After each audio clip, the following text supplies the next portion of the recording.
மாண்புமிகு பேரவைத் தலைவர் அவர்களே, தாங்கள் பேரவைத் தலைவராக ஒருமனதாக தேர்ந்தெடுக்கப்பட்டுள்ளீர்கள்.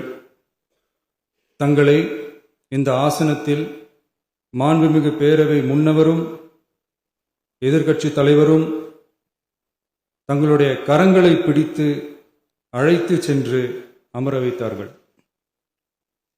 இந்த சம்பிரதாயம் எப்படி வந்தது என்று சொன்னால் சுவாரஸ்யமாக இருக்கும்.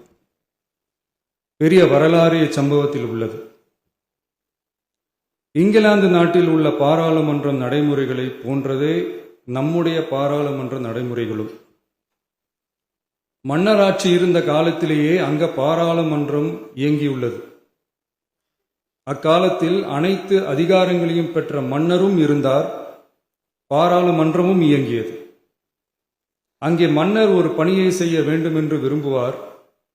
பாராளுமன்றம் அவருடைய விருப்பத்தை பெரும்பாலும் நிராகரிக்கும். மன்னர் விரும்பிய காரியத்தை பாராளுமன்றம் நிராகரித்து விட்டது என்கிற செய்தியை மன்னருக்கு சொல்ல வேண்டியவர் பாராளுமன்ற தலைவர், ஸ்பீக்கர் என்பார்கள். பாராளுமன்றத்தின் கருத்தை மன்னரிடம் சொல்ல வேண்டியவர் ஸ்பீக்கர். அதற்கு துணிவு வேண்டும். சில பணிகளை செய்வதற்குத்தான் பாராளுமன்றத்தின் அனுமதி வேண்டுமே தவிர அந்த ராஜ்யத்தில் உள்ள எந்த பிரஜைக்கும் மரண தண்டனை விதிக்கும் அதிகாரம் மன்னருக்கு உண்டு. தான் விரும்பியதை பாராளுமன்றம் நிராகரித்து விட்டது என்று சொல்லும் ஸ்பீக்கருக்கு மரண தண்டனை விதிக்கும்படி ஆணையிடுவார்.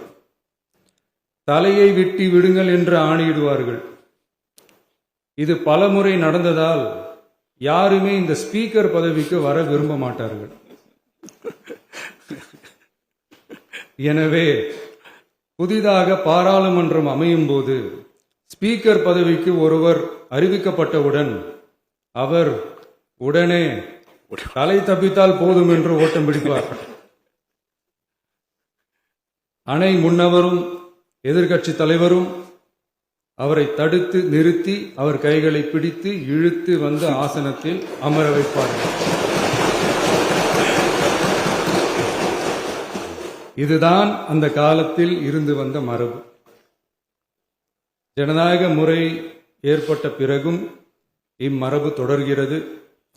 நிச்சயமாக தமிழக வெற்றி கழக உறுப்பினர்கள் அனைவருமே உங்களுக்கு உதவிகரமாகவே இருப்பார்கள் என்கிற வாக்குறுதியை இந்நேரத்தில் அளிக்க விரும்புகிறேன்.